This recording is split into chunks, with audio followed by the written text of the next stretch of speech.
Welcome back, Brigandine enthusiasts and newcomers as well.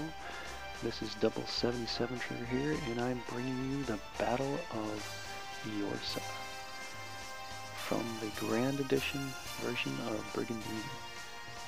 Now, this was quite a battle, as you're going to see here. Just going to get everything lined up and just start it up. I think I'm just going to cut through the cutscenes in the beginning because their voices are very scratchy, and for anybody that would like to listen to this in Japanese, I don't think you could even make out what they're saying anyway. So I'm just going to cut through the beginning part because I've listened to it a few times and it just sounds too scratchy. It doesn't even sound like it's even audible. But here I decided for this battle I was going to test out Vinard in the front lines as well as a few other leaders and see how that went. I haven't tried this before on hard, and I thought, you know, this would be the perfect time to try it because the only real difficult thing they have on there is probably the stone golem. They have a few good dragons. They have a couple long range you know, attackers. They've got the Jin dude and they've got their centaur, but you know, other than that they don't have a whole lot. Still trying to keep everything alive in this battle, and I thought it would actually be easier having my leaders out, you know, right out in the front, but it still was quite difficult. I got kind of locked into a position here where I couldn't really move very far. For some reason, apparently, dragons cannot go on this lake here. Now, typically in the regular version, I'm able to move them into the lake just a little bit. I'm pretty sure I'm able to do it on this, you know, attacking this castle of Yorsa here. But for some reason, I wasn't able to do that here. So I would have set things up a little bit differently had I known that, you know, this one dragon was not able to move into that lake area. But, you know, that's kind of how it went. Here I got very aggressive, you know, put my leaders out there. I was very close by, and yeah, it just kind of happened that way. So I was trying to think of a good strategy up here with my rock, you know, and my dragons and whatnot, and I also wanted to test Noie to see how well she'd hold up, you know, close to the front lines. Yeah, I was able to leave one space away because I knew, you know, at this point they could hit her with one thing, but, you know, if I placed a few other things there, they wouldn't be able to hurt her too badly. And I was kind of hoping to get the angel out there into a really good spot, but I didn't quite like the position that I had him in, so I decided to, you know, pull back around to the corner there. Because he is still just a level 3, and I didn't want them wailing away on my angel as soon as you know, they had a chance. So I thought, you know, if they hit Noie at least one time, it's not such a horrible thing. She'll probably get hurt, but you know, maybe not too badly. And you know, looking back on it, they had some pretty powerful dragons. It was pretty risky to do that, and they did have a centaur. So that was, you know, one of the big concerns there. That's a level 8 dragon attacking her, you know, chewing up a lot of her hit points. It's pretty dangerous. But I thought, you know what, she won't die in the first hit. They have a centaur, but I'm pretty sure what they're going to try to do with their centaur is send them out to attack one of the other things that's weaker, or send them out to attack Vinard. And sure enough, go for Vinard right away. I tested out Vinard very much so in this battle. This battle pretty much wasn't one of those battles where I was trying to get a super critical position. I was trying to get a decent position. I was trying to put my leaders out there to just test them out, test their skills, you know, see how they hold up in this Grand Edition version. And I gotta say, it is a little more difficult just because of the fact that this Grand Edition version, oh man, they do sometimes more damage than you would possibly see in the normal version of Land of Orsina, North American version. And you're going to see that very, very soon here. I will point that out as to why I believe that some of the damage they do is just a little bit ridiculous. You know, I could possibly understand both sides of this, but still, there's a particular attack that's coming up. You're going to witness, and it's going to be like, what? How did that happen? How is that possible? You know, so, any case, right now I believe that, yeah, I should definitely move my white dragon forward here, you know, to kind of barricade this area just a little bit. The white dragon will hold up really, really well. I can get a good definite hit on, you know, this other dragon here. The stone golem isn't really much of a threat at this point. Stone golem's about, I'd have to say, probably within, well, I mean, it is the second, you know, tier up, so it's within the range of the white dragon. But yeah, I just thought I should definitely, you know, go and attack that dragon right away, because I can hit all these guys with a Genofrost, which is a big, crucial hit here. And so I'm getting a lot of monsters this way, which is very, very good for my team. I was kind of hoping I would, you know, open up a space to maybe move forward just a little bit, but yeah, they had the edge on me as far as going first. Paul Mighty is just a little bit lower than King Cole, and that kind of gave them the edge. So yeah, this game that you're going to witness, this gameplay that I did, like I said before, you know, I'm going to do the best I can with what I have, and even this here, I'm, you know, pushing the limits just a little bit, just to test out my army, just to see how good they are right now, because I would just like to know, you know, how to use them. And I've done this before in the past, and there's a lot of times it's really risky, and a lot of times it's sort of foolish to do this. But you know, with this, I've played the game enough that I kind of know how to, you know, still get the win. You know, there are times where you will lose monsters this way, and it's definitely a very, very risky thing to do. But you know, I just wanted to try testing the waters right here, especially with Noie being in her position. I didn't think that they were going to kill her off, you know, right away, because a centaur hit wouldn't do enough damage. And that hit right there, 170 something on a white dragon with Divine Ray, that's a bit ludicrous. I mean, you know, I know that he's white. I think he's probably double white. But still, I mean, it's on a white dragon. It should have done at least close to 150, I would think. You know, about that ratio. But when they're putting up 170, you know, for Divine Ray, it definitely tells you that this is on hard, because these are the kinds of things that happen to you when you play on hard. They force the AI or the computer to get way more powerful, damaging attacks that are, you know, they're just crippling to your army, and they'll do these you know, just crazy things. One crazy thing was I was able to stone their leader here, and I was very happy for that. I kind of thought they might cure him up. I was also just, you know, a little bit worried about possibly them, their King Cole doing area heal, because at this point that would have really helped them out a lot.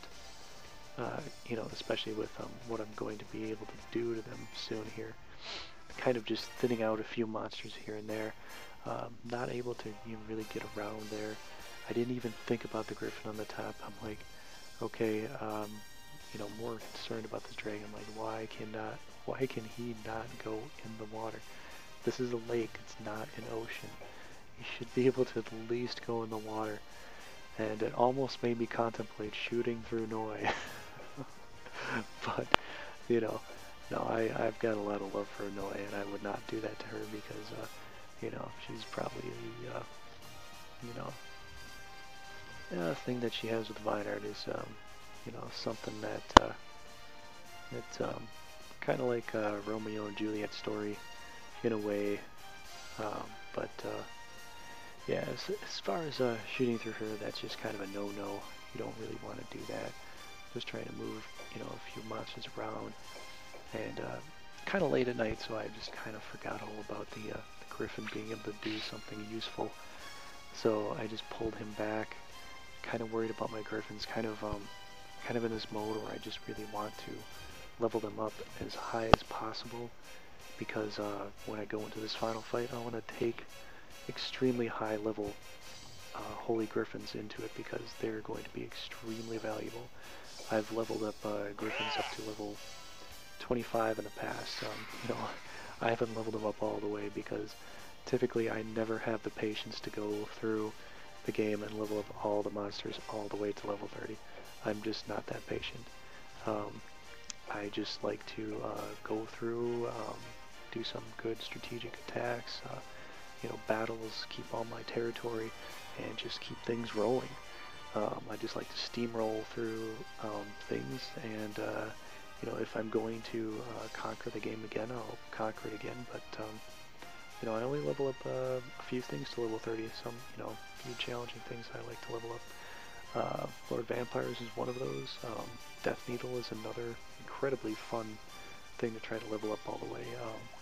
It's actually satisfying to watch it level up too, because once you get it up to like level 28 or so, it has decent attack, and I'm actually talking about the regular version. And this version, it probably, I don't know how well it would hold up in this version because of the fact that blue would kill it so much easier.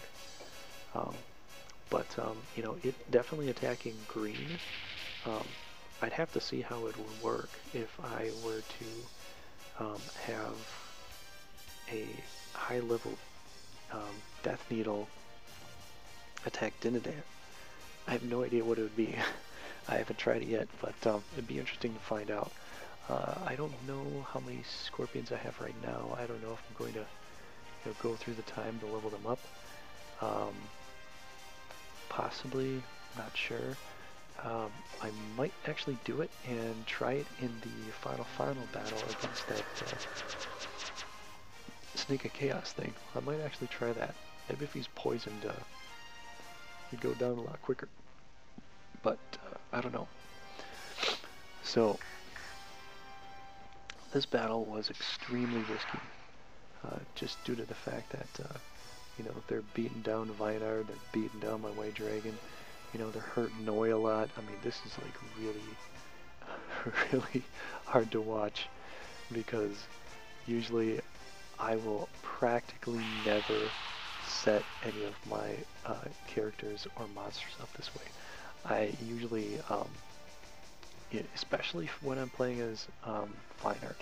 With Drist, it's a little different because I felt, he was sort of a free-range chicken. He could just go wherever he wanted to go, and nothing can really stop him because of the fact that, he's got power for himself. So throw him all the way out in the front lines, put power on himself, and they wouldn't dare attack him, or do it for somebody else. Or he has a spell Curse that would, wreck anything that's a Cavalier or Paladin or anything like that. So Drist definitely could just, maneuver around, run anywhere he wanted to go, and he's perfectly well suited for that. But typically with Vinard, I don't typically have him just chase out there and be the front line guy. Yeah, here I wanted to just test things out, see how well they could hold up, and I was, just gonna risk it just to give it a shot, try it out.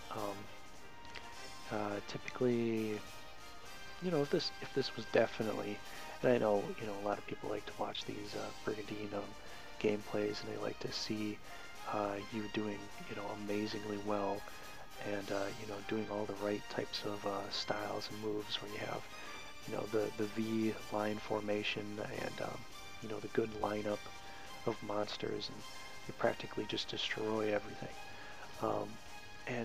Yeah, that's a very, very good thing. But there are times, and especially when I started this game, the normal edition, there are times where I would just basically,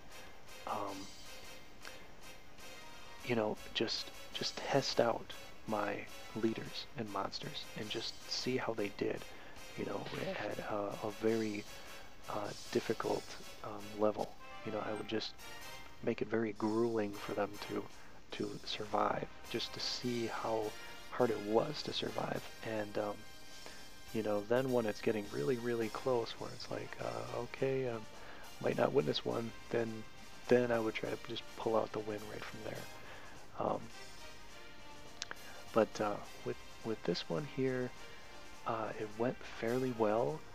I was trying to decide what to do because I want to get my Griffin to have some attacks. You know, I really wanted to get something going with that.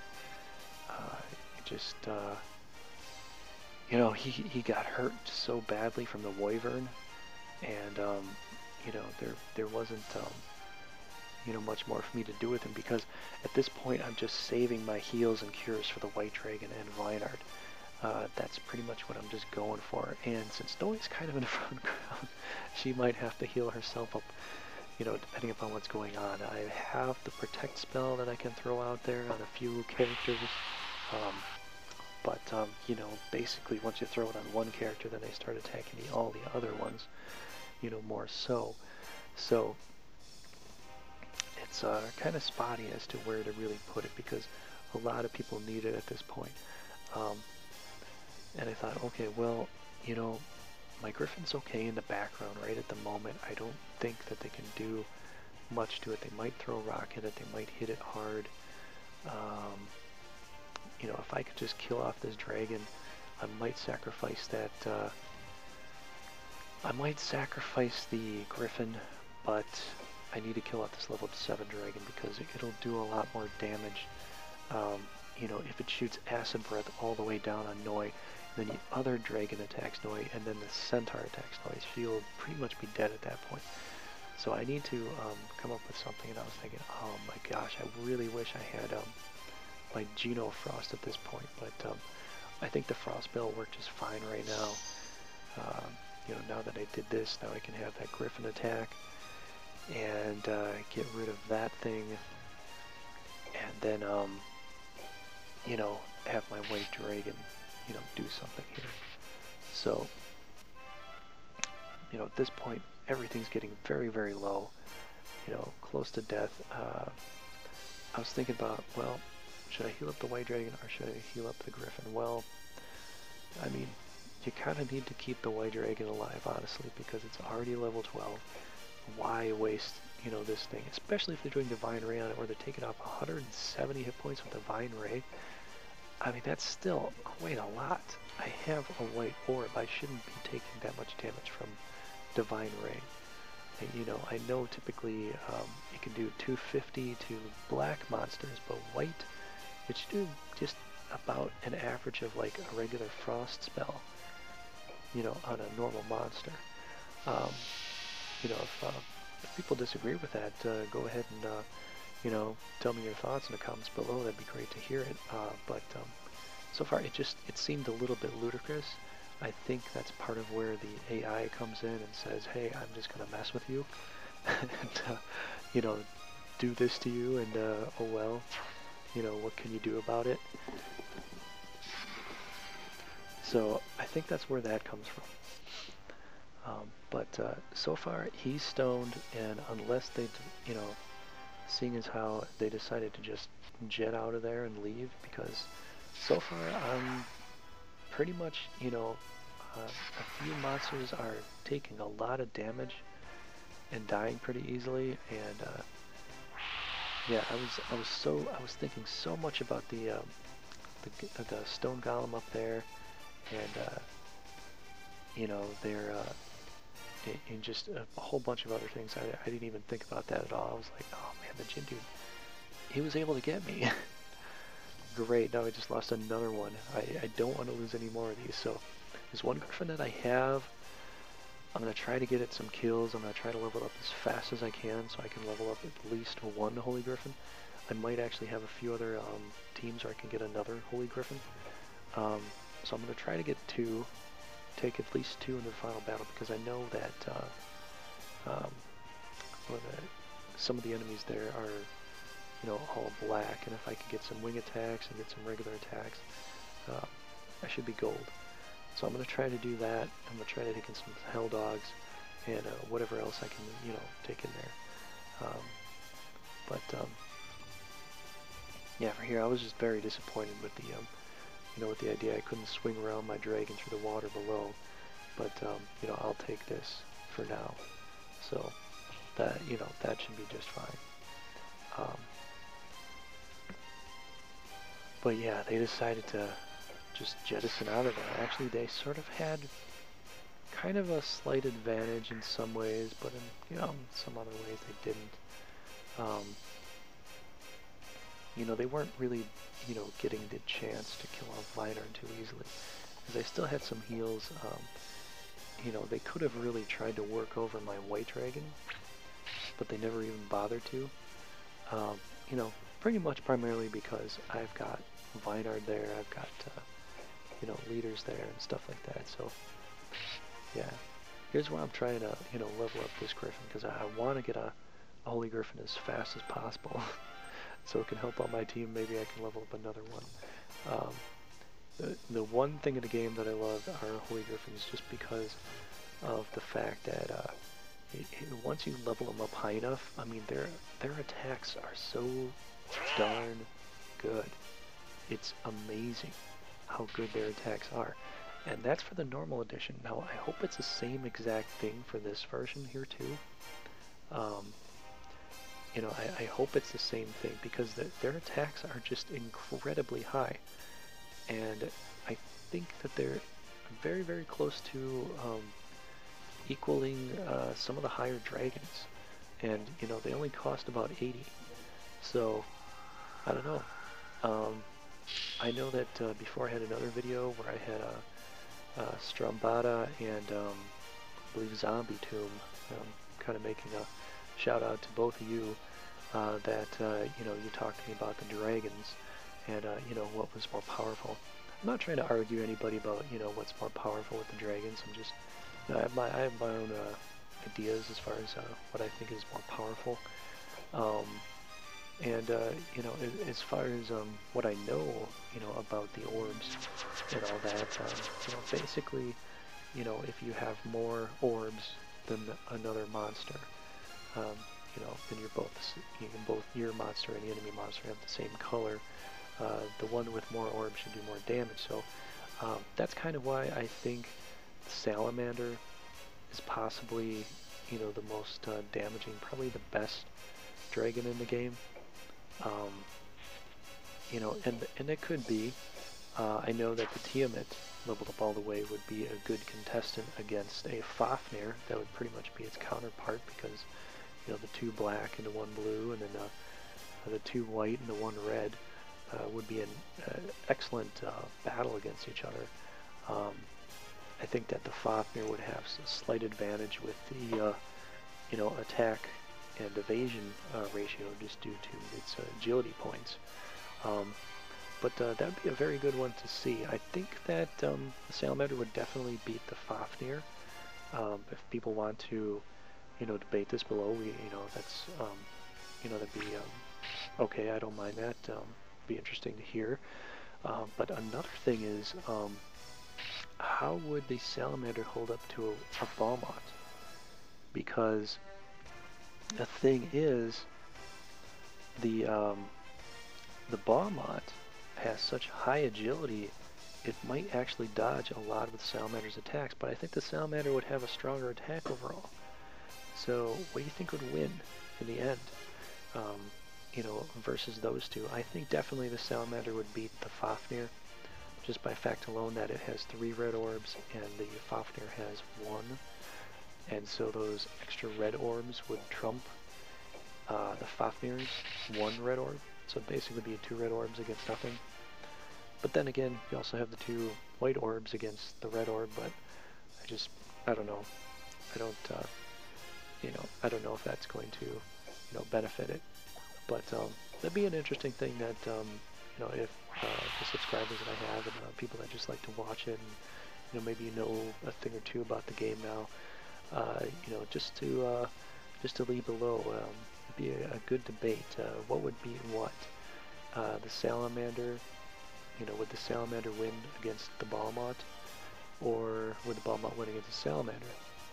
And also, another one too would be which one would win overall, the Tiamat or the Fafnir, because those are basically equal counterparts of each other.